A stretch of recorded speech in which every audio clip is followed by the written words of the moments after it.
नमस्कार दोस्तों, आप सभी का हमारे YouTube channel SSC coaching centre में स्वागत है। आज मैं आपके लिए गणित के उन प्रश्नों को लेकर के आया हूं जो आपको यूपी पुलिस री एग्जाम, ठीक है, और जो लोग आरपीएफ लोको पायलट की तैयारी कर रहे हैं या टेट की तैयारी कर रहे हैं, तो ये प्रश्न आपको बहुत मदद करेंगे। तो पूरा वीडियो देखिएगा। चलिए स्टार्ट करते हैं। पहला सवाल है, 4 रुपए में 3 की दर से नींबू खरीद कर 3 रुपए में 4 की दर से बेच दिए तो हानि प्रतिशत बताओ। हानि का जो प्रतिशत है वो बताना है। मैंने ऑप्शन कुछ नहीं दिया ताकि आप कोई भी तुक्का ना लगाएं। हमें सही तरीके से करना सीखना है। तो सही तरीके से करने का तरीका है कि 1 रुपया वस्तु, रुपया वस्तु, इस तरीके से आपको लिख लेना है। पहले रुपया दिया गया है, रुपया कितना है 4, तो 4 ले लो। वस्तु कितनी है 3, तो 3 ले लो। फिर बाद में रुपया कितना है 3 रुपया है, 3 ले लो। और वस्तु कितनी है 4, तो 4 ले लो।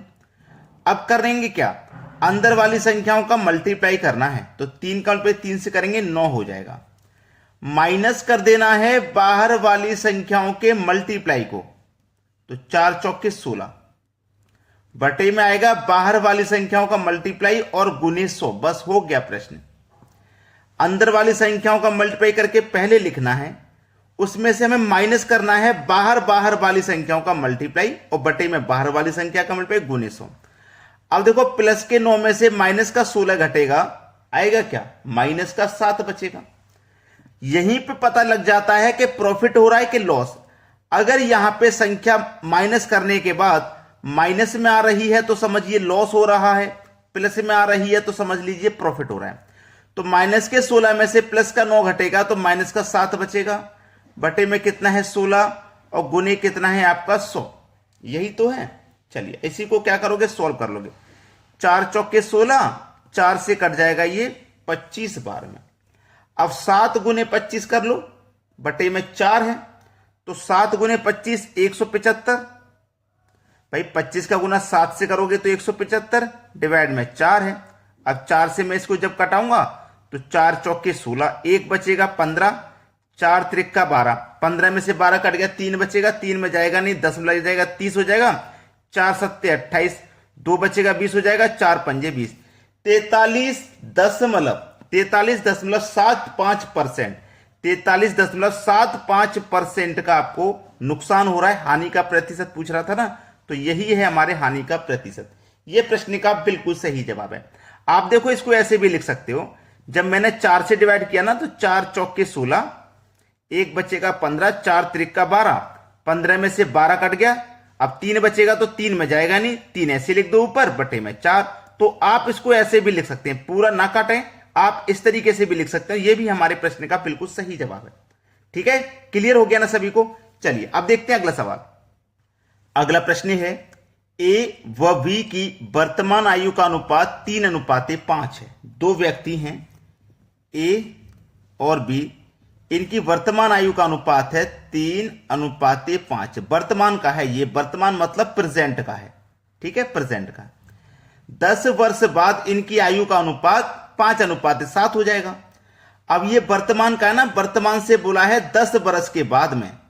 10 वर्ष के बाद में इनका जो अनुपात है वो 5:7 हो जाएगा 10 वर्ष के बाद में, ठीक है, 10 वर्ष के बाद में। ठीक है, तो चलिए, तो ए की वर्तमान आयु क्या है उसने ये पूछा है। ए की वर्तमान आयु क्या है, देखिए आप इसको कैसे कर सकते हैं।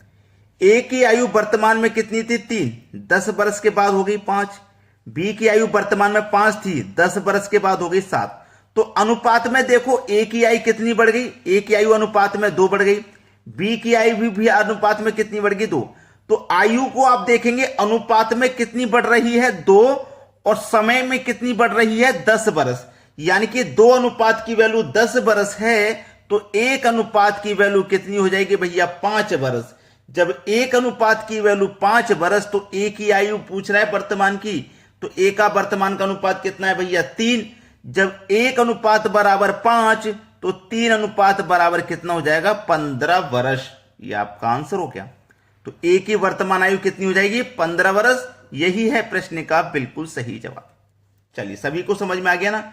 अब देखेंगे अगला प्रश्न।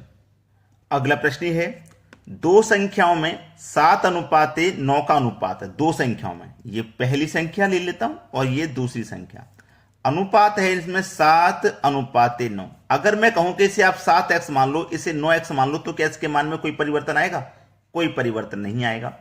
और अनुपात का मतलब बटा भी होता है। जैसे 7:9 है ना, आप इसे 7 के बटे में 9 लिख सकते हैं। अनुपात वाली संख्या को आप बटे में भी लिख सकते हैं।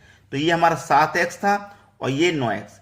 उसने बोला है प्रत्येक संख्या में 5 जोड़ दें। प्रत्येक संख्या में 5, यानी कि पहली इस संख्या में भी 5 जोड़ दें और इस संख्या में भी 5 जोड़ दें, तो हमारा अनुपात कितना हो जाता है? 4:5 हो जाता है। अनुपात का मतलब बटा भी होता है। तो 4:5 को आप 4/5 भी लिख सकते हैं।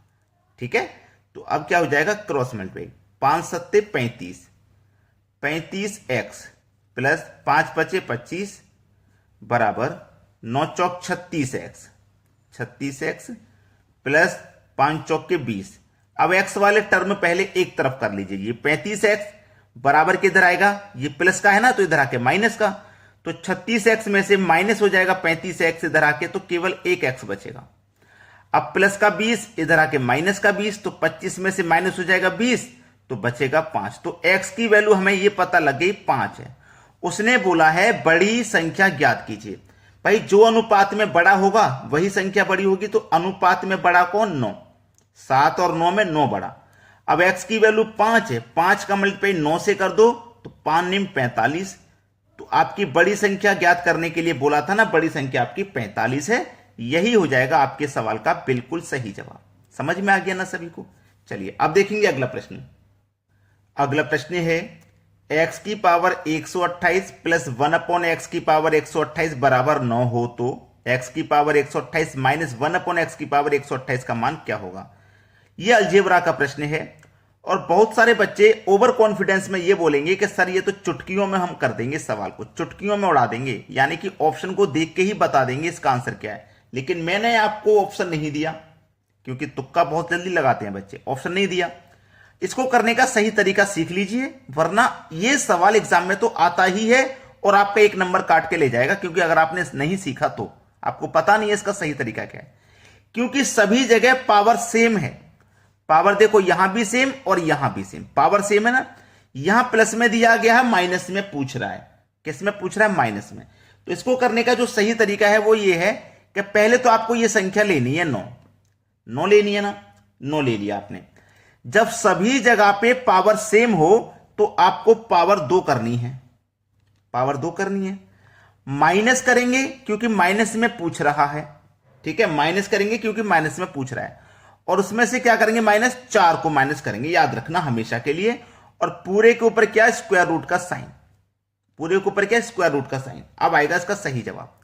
अब देखो 9 का अगर आप स्क्वायर करते हो तो 9 का स्क्वायर करोगे तो कितना हो जाएगा भैया? 81। और 81 में से माइनस करोगे 4 तो कितना हो जाएगा? 81 में से 4 माइनस करोगे तो 77। लेकिन ये स्क्वायर रूट का साइन मत भूलिए, यानी कि स्क्वायर रूट में 77। ये है इस प्रश्न का सही जवाब। मैंने आपको पहले ही बोला था कि कुछ बच्चे ओवर कॉन्फिडेंस में बोलेंगे कि ये तो हम चुटकियों में कर देंगे, यानी कि ऑप्शन देख के बता देंगे। अब कितने बच्चे ऐसे थे जिन्होंने बता दिया था कि इसका आंसर √77 है? बताओ कितने बच्चे थे ऐसे? कमेंट कर दिया करो भाई। यहां पे कभी भी इस तरीके का सवाल आए, पावर सभी जगह पे सेम है, तो ये जो संख्या रहेगी ना, इसका स्क्वायर करना है, हमेशा -4 करना और स्क्वायर रूट में आंसर निकालना है। ठीक है, चलिए अब देखते हैं अगला सवाल। अगला प्रश्न है 2 धातुओं के 80 ग्राम मिश्रण में दोनों का अनुपात 5:3 है।